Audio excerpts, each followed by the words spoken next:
Good morning.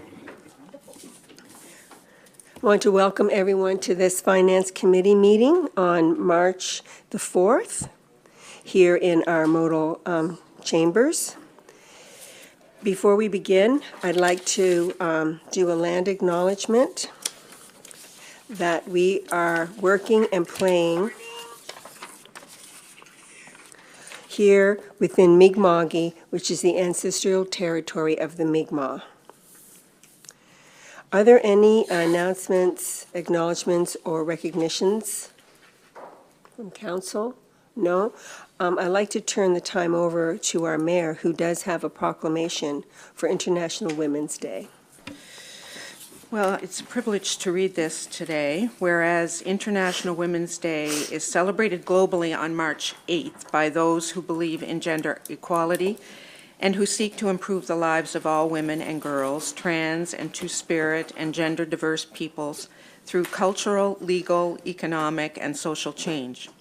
And whereas the theme for International Women's Day 2025 is Accelerate Action, this year's campaign emphasizes the urgency and importance of accelerating efforts to eliminate systemic barriers and biases that impede women's equality.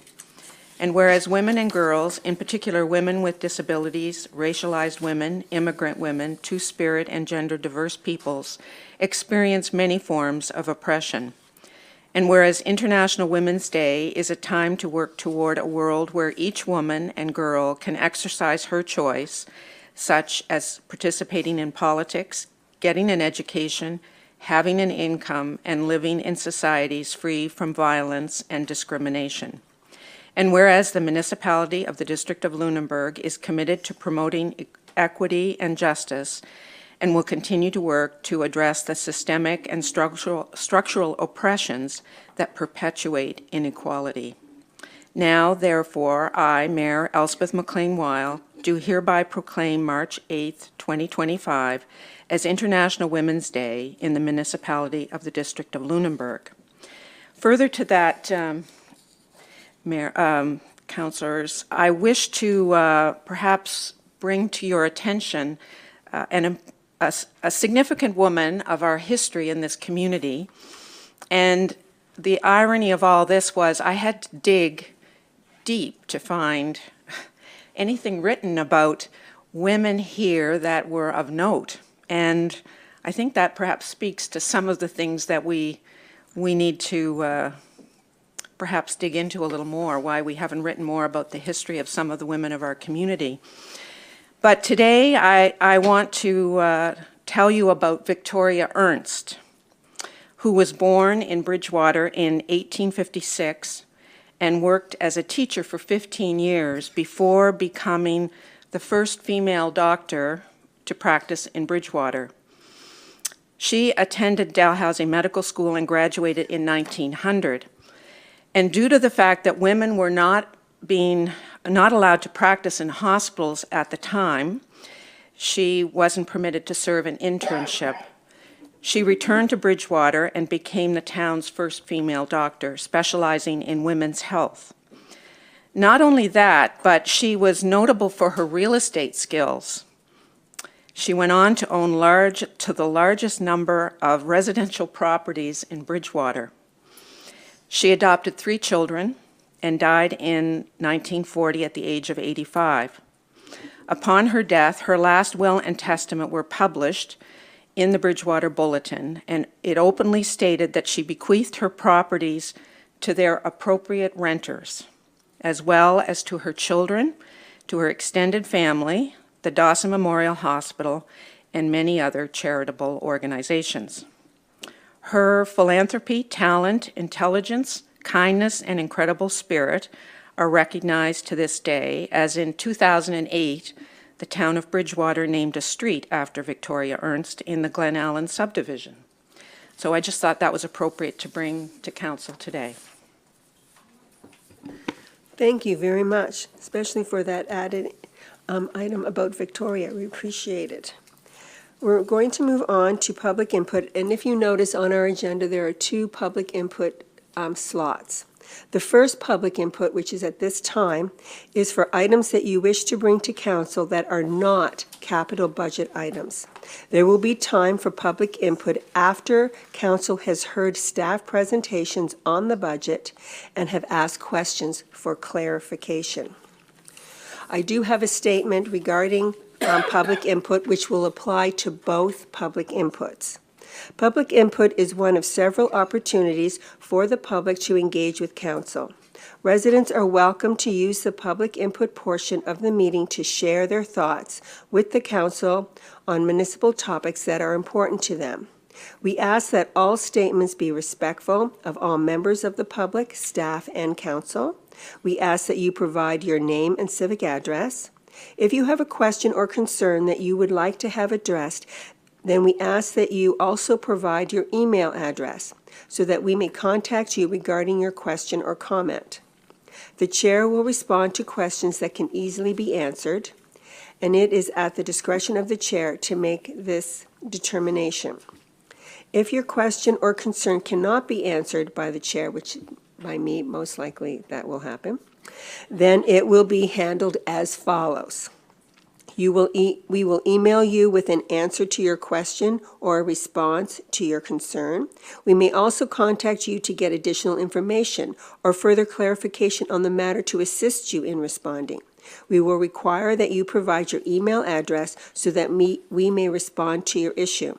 We will provide a summary of answers and responses at a future council meeting under business arising from the minutes, and this will form part of the public record. In this way, we will provide the answers or responses to not only the resident that brought them to our attention, but to all residents of Modo. The residents that asked the question or brought forward the concern will be advised when their matter is being addressed at council. Statements, questions related to personal or operations can be emailed to the Chief Administration Officer, Tom McEwen, who is at my left.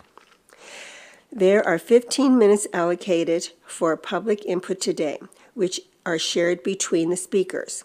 Please raise your hand if you are here for public input that has nothing to do with the council capital budget.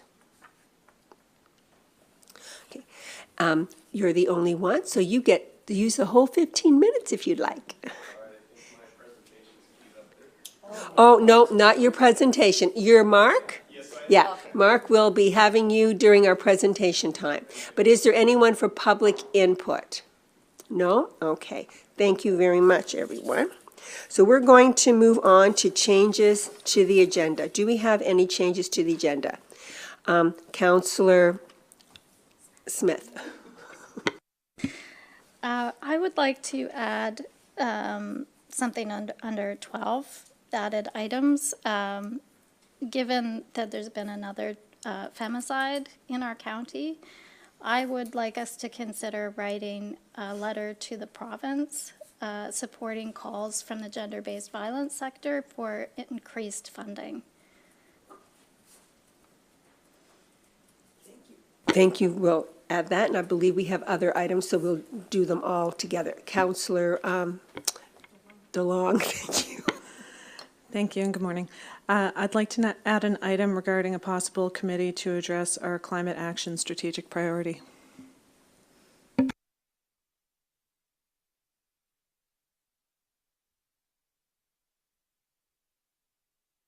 And I believe our CAO. Yes, thank you. Thank you, Chair. I'd like to add under the in-camera section 13.2, contract negotiations, under section 22(2)E of the MGA. Are there any other items to be added to the agenda? Oh, sorry.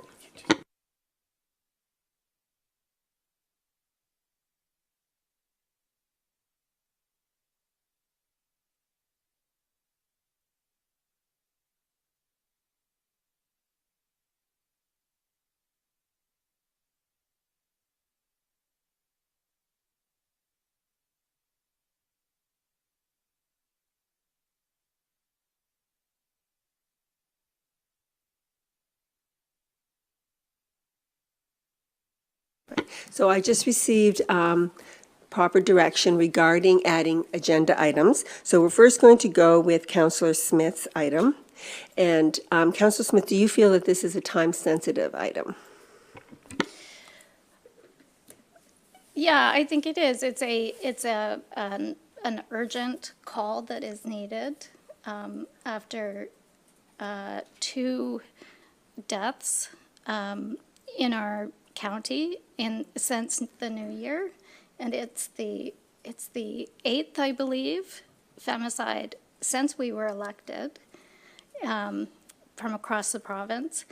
And you know, time is of the essence. People are pushing right now, protesting.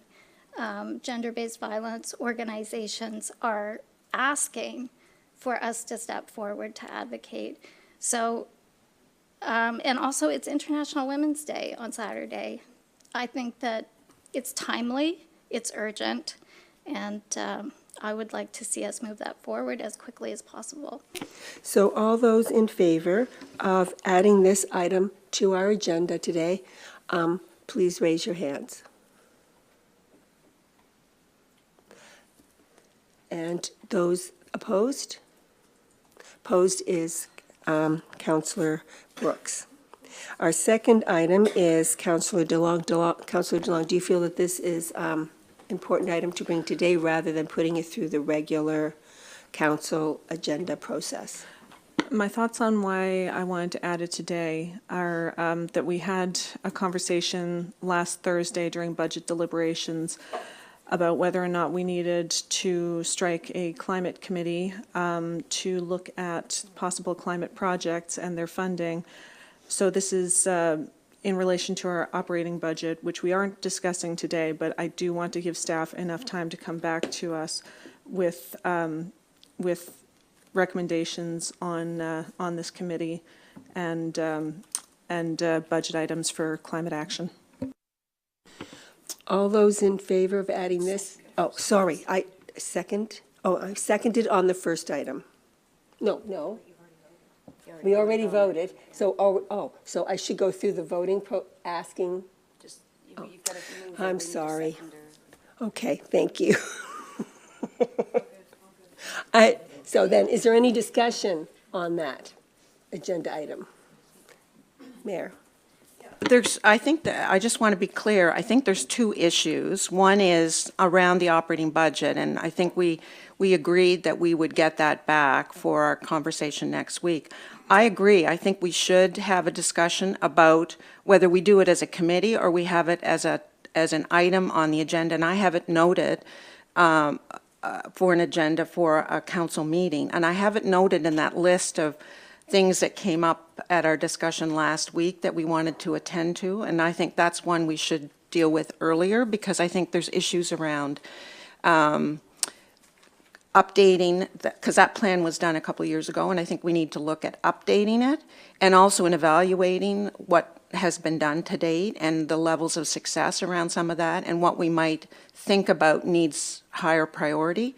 But I think that needs some input from staff, and I'm not sure we'd have that in an appropriate way for today. So I would like to see us put that on the agenda. We can do that in preparation in the next couple of meetings, as opposed to dealing with it today. If I may, my intention was just for council to provide direction to staff to look at the committee. So if that's going to be happening in the background anyway, then I'm content with that. Thank you. So you're withdrawing your suggestion for an added item? Yes, I am. Thank you. All right, so now can I go, do I do Tom separate or do I do yours as part of the whole? Okay. Yeah, thank you. So, Council, this item was on the agenda last Tuesday when we didn't have time to complete it. It was on the agenda last Thursday and we didn't have time to complete it. So we've added it, or requested it to be added to today's agenda with the hope that we can complete it. So it does have a time-sensitive nature to it. So we would request that it be added to the agenda. And the reason it didn't get added to the agenda when it came out last week was because it was already on an agenda for Thursday. So do I have someone to move that to be added. Moved by Counselor Moore. Thank you. I don't know why I don't know you guys' names today. And seconded by Counselor Bell. All those in favor? Motion's carried. So can I have someone please approve the agenda as amended? Moved by Counselor Bell, seconded by Counselor Vino. All those in favor? Wonderful, everyone was approved. We can move on to the approval of the minutes. Are there any changes to the minutes that were circulated? Seeing none, I approve the minutes as they were circulated for February the 4th. Okay, we'll move on to our presentation. So Mark, now you can come up. Thank you very much for your patience. Okay. Okay, perfect. So that's going to project there.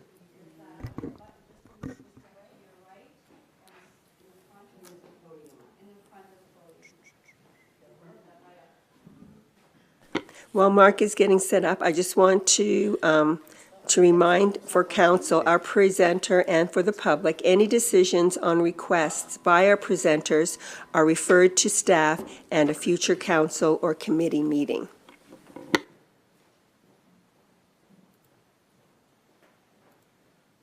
All right, wonderful. I think we're all set. Well, thank you very much. I appreciate the mayor and council and administration providing the opportunity for me to speak here today on this beautiful, sunny, almost spring day, and very nice chamber you have here as well. My name is Mark Kennedy. I'm the founder and CEO of Everbloom Homes. I'm based out of Dartmouth. My background, just a little bit about myself. I'm actually a certified project manager by trade, and I've worked for about 20 years in the municipal sector and utility sector, both as an employee, as a consultant, and much of my role has been to deliver business solutions for municipalities to strengthen operations and communities and so on. Through that process, I also started a property management company back in 2019, and that property management company has evolved immensely in the last 6 years, and that's what I'd like to present here today, which is what is a new sustainable community housing solution, actually the first of its kind in the country. And I just actually came back from a trip to Toronto where I shared this with a lot of the national audience in the housing sector, development, and finance. So this is something we're looking to expand across Nova Scotia and the country. So I just wanted to simply make you aware of this new model to provide affordable community housing in our communities. And through this process, as a property manager, I really got full exposure to the housing crisis and the impacts on our communities and the individuals in terms of challenges with affordability and displacement. One of my earliest realizations was really the difference between real estate and housing, and I know they both sound very similar, but in fact they're quite different. And from my perspective, real estate really focuses on the property, the asset, as a commodity, as an investment tool, whereas housing I view as the home, really the basis for people, their families, their lives, really that fundamental unit for them to thrive in our communities. And I've decided to focus on the latter in my business. And I like to lean on a quote from Mark Twain, who said, the two most important days in your life are the day you're born and the day you find out why. So I found out why about 3 years ago or so, and now I live my life and operate my business with purpose, and that purpose is focused on building stronger communities. And that now is embedded in my business model and providing good homes in our communities across Nova Scotia and Canada. And with this, I went down quite a rabbit hole of research really to understand the housing crisis and bringing a lot of my past experience in my career in real estate, on-the-ground experience working with tenants and residents, and through that period over the last 4 or 5 years, there's actually been a lot of great research to understand what our community needs are, what our housing needs are. These are just some statistics that were pulled from a report that Turner and Drake completed a couple of years ago for the District of Lunenburg. And these reports are quite consistent right across the province, right across the Atlantic Canada region, that are basically saying we're not building enough homes. And there are a lot of people that are in core housing need. And people in core housing need are essentially folks that can't afford to pay their mortgage or rent and other living expenses. So we really leverage this data as we go into projects, and we've expanded our property management model to now look at acquisitions and development. So we really want to contribute to the cause to create more affordable community housing in our communities. But this data is very important to really drive some of those decisions through our planning and design. My second major realization throughout my research and meeting with a lot of stakeholders within the community is that the housing sector is quite fragmented right across the country. And it feels like the housing crisis kind of crept up on us in the last decade or so, but in reality, this was many decades in the making, about 40 years, in fact, due to a number of policy changes at the federal government and lack of investment in community housing over the years. So as I was evaluating this business model, I realized, well, we need to work together. And through my experience in the public sector, the real estate sector, as well as the finance sector through working through real estate, I started working with individuals to really try to align our interests and ideals and common goals. But the reality is, across these sectors, there are going to be conflicts. There's no doubt about it, whether it's profit-driven, community-driven, public-driven. And that really led me to the community sector, which is an area I didn't have a lot of experience in my career. So these are a lot of the nonprofits in our communities that support individuals on a day-to-day basis with the resources they need to thrive. And I started meeting with individuals in that community, including nonprofit housing providers, to try to understand their challenges, constraints. Why don't we have more nonprofit housing in our communities? So that was the first question I had for them. And really a lot of it came down to challenges and constraints in their operations and financing. But what I really loved about this sector is their social mandates and their focus on community. And I realized immediately this is the space for me. And that's really where I focused my business planning now over the last couple of years. But ultimately, all of these sectors really need to come together, to work together. It is a very complex puzzle in my mind, the housing sector, and getting involved in acquisitions and real estate is a risky endeavor. So it is very important to have very strong partnerships in all these sectors, but ultimately with that community focus at the hub of this approach. And through this, I evaluated, and I was already established as a property management company, as I mentioned, and as I was remodeling the business, I was looking for some level of credibility to show that I was operating with a high level of transparency, accountability, with community focus. So considered certifying as a B Corp, which provides a lot of those tools. But through that process, discovered a very unique legal structure here in Nova Scotia called Community Interest Company. And this was a major changing point in my career and my business and the direction of how I'm taking this solution. The Community Interest Company was actually created in the UK about 20 years ago. Currently in the UK, there are over 30,000 CICs. Here in Nova Scotia, when I registered or converted my company, I was number 25.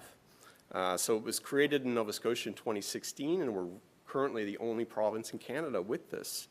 And it was created as a vehicle for social enterprise, combining aspects of nonprofit and private legal structures to provide a tool for social enterprises to deliver on their purpose and mission. But what I saw was a huge opportunity for community housing and protecting affordability. And the three pillars that I focused on was regenerative community investment. And I look at regenerative models as almost like an organic system, almost like our bodies. For our bodies to grow, we need to nourish that body to be healthy, to grow. And I look at the housing sectors the same way. We need to nourish that through very focused, intentional investment. And I think that's what's been lacking over the last 30 or 40 years. So this model, as a CIC, I'm legally mandated to reinvest a minimum of 60% of my profits, I like to call them surplus as opposed to profits, back into that community purpose. So we take 60% of our profits, capital gains, that gets reinvested back into creating more affordable housing. And that is mandated through law. And on the preservation side of things, this ticked a big box for me. We really wanted something sustainable that would protect affordability and perpetuity. And this legal structure has something called an asset lock, which is the only structure in Canada with this level of protection. With an asset lock, I can never sell my assets or properties or my business to a private entity. So a high level of protection in ensuring these assets, these homes are protected forever. Again, the only legal structure in this country that has that level of power. But thirdly, which was the real kicker for me, was the ability to scale. We have the ability to leverage our equity. within our assets. We can actually have shareholders, unlike a nonprofit. We can distribute dividends. We can distribute capital gains. There are restrictions within that. Again, 60% has to be reinvested, but that other 40% we can use as a tool for investment, to raise capital, to drive further acquisitions and development. So these three pillars combined, I saw as a very powerful tool and a huge opportunity with a lot of strengths to provide a new solution for community housing in our country. So that was very conceptual, of course. So how do we build a business around this? And again, as I mentioned, real estate is a very risky endeavor. A lot of players and actors involved. So my first focus when I launched this new model just over a year ago was on building strategic partnerships. And I look at this in terms of two tiers. At the hub of this is about creating more community housing. And in community housing right now we have nonprofits, co-ops, community land trusts, which we now see a number of community land trusts across Nova Scotia. But I am introducing the CIC as a new player in the community housing space. The top tier that we really need to support in terms of those partnerships is to feed that capacity for acquisitions and development. And that comes from financial sector partnerships, public sector partnerships, as well as real estate sector partnerships. But ultimately, we need significant amount of capital to feed that pipeline. And that's a piece I'll speak to on my next slide. But the underlying tier in this, the real supporting tier here, are those community supports. It's one thing to provide homes, but if you don't have those resources in place, the services that the residents and community need to thrive, I feel it's a lost opportunity. So I've been knocking on a lot of doors over the last couple of years, meeting with folks in the community service sector, including here in the District of Lunenburg, such as the South Shore Housing Action Coalitions, South Shore Open Doors. We're doing amazing work in this region. So they are supporting this model, they are endorsing this model, but they are challenged to provide their services simply because there is a lack of housing for their clients. So we really are stepping up to try to help in that challenge. And also included in this, of course, are the public community services as well through the province, municipalities, and so on. So bringing all this together, we leverage existing capacity in our communities to provide those resources that communities need to thrive. But ultimately, for housing, we need a lot of money to create homes. It is a very expensive endeavor and requires a significant amount of investment. And as I mentioned, the CIC model gives us a tool to attract private capital, public capital, as well as philanthropic capital. So we are now developing an impact investment fund to streamline this funding into our projects. And we follow what's called a blended finance approach. And that really leverages private capital, public capital, and philanthropic capital. But impact investing is not just about the financial return. Impact investors, which is a very strong growing sector in Canada, well advanced in Europe and the UK, again, they're not just looking for financial returns, they're looking for sustainability. So that's impact in society, environment, and economy. So when we provide investment opportunities, we show how we're contributing to those three pillars. But our investment philosophy leans on a concept that's actually millennia old. It's called the ethos. And this comes from ancient Greek civilization. And the ethos was actually the home, the house. And ancient Greeks looked at the house as that fundamental social structure within the community. And it was that fundamental social structure which provided the strong economy.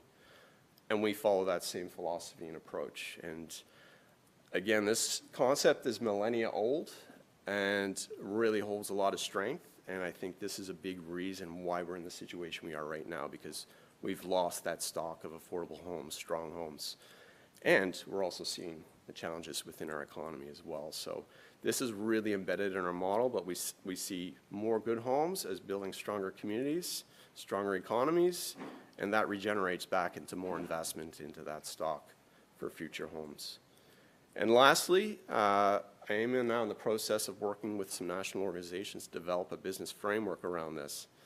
And we're interested in seeing this scale right across the country, not just within the Everbloom organization. We really want to help the country as a whole and provide a framework that can be applied to different regions, different communities. So this will provide all the building blocks that new CICs or new nonprofit housing organizations need to really leverage this new model and implement it across the country. So many moving parts, but I've developed a lot of very strong partnerships throughout this process over the last couple of years. And just to highlight a few here, across all sectors, including CICs, public sector, private sector, nonprofit sector. All these organizations were kind enough to write me a letter of endorsement to support me on an application for funding to CMHC very recently. I'm very happy to say that we've been awarded that funding. So this funding is actually going to really support us to get us to that next stage, the proof of concept, and develop that finance model, remove some of the barriers that are currently in place, because as it currently stands, a CIC doesn't see any benefit. We're basically looked at as a private enterprise. We don't see any tax exemptions. We don't have access to affordable housing programs and funding programs. So currently there is a lot of risk with this, but I see the opportunity, and our endorsement is showing that there are a lot of policy levers that can be changed to support the full opportunity of this model. So with this, we'll be working towards a proof of concept, which is a development project here in Nova Scotia, and our target is 200 units. And yes, that's a big project as a starting point, but we see scale as being very important to the strength of this model. So we intend to start that project later this year, and I'm meeting with municipalities right across the province, right across the Atlantic Canada region, and we want to build that pipeline of opportunities for more development of community housing in our communities. So that includes land, that includes really understanding municipalities' goals and objectives to create more affordable housing. So I do want to present this as a potential community housing solution for the district, and I've been having conversations with some of your staff over the last year or so and building great relationships, and they've been very supportive. So I'm very appreciative of this opportunity to come present this to you here today, and certainly open to more discussions on how we can work together and align with your strategy, your objectives and goals within the community. Thank you. Are you open to any questions that council members might have? Absolutely, yes, please. Does anyone have any questions for Mark? Councillor DeLong. Thank you very much. Excuse me, that's a really interesting presentation. Can you go back one slide? Sure. Yeah, and refresh me once more. CIC stands for? Community Interest Company. Community Interest Company. That's fantastic. Yeah, I have some experience with Common Good Solutions. Yes. I'm glad that you've been working with our staff for some time on this. I think that this is a project that has a lot of potential for our area. So are you looking at a specific parcel here? Do you have any plans for community housing in Modal? I'm aware of a number of opportunities here, including the Osprey Village, the Hellville development. I know there's a lot of development on the books here, and yeah, I'd be happy to be a part of that and explore the opportunity to work with the administration here on how we can work together. Absolutely. Mayor McLean-Weil. Yeah, I'm interested in the investment part of this, and what levels of return are you looking at, and what are the benefits in this that will attract investors, other than that there will be investors, as there are in green energy and so forth, that Absolutely. see a combination of both return and social good, and what are you looking at in this model, and what taxation structures are in place that would support this? Yeah, so in terms of return, that's what we're going to explore now in this project sponsored by CMHC. So we'll develop the pro forma, the financial modeling, and understand what those returns look like. But we're targeting competitive returns. For comparison, a private real estate firm would offer 8 to 12% right now on equity, as high as 20% on basically a bond for development. So on the equity side of things, I am seeing comparable structures in the country and in other countries that are closing in on that same return at about 8%. So that's our goal, to reach that same market competitive level of returns to attract those investors. But our investors, we're really focused on scale, and we provide high ESG, we provide low risk, and we're really focused on long-term investments, so what we call patient capital. All those factors really align with institutional investors such as pension funds. And pension funds right now are very challenged to find investment opportunities in Canada. They're actually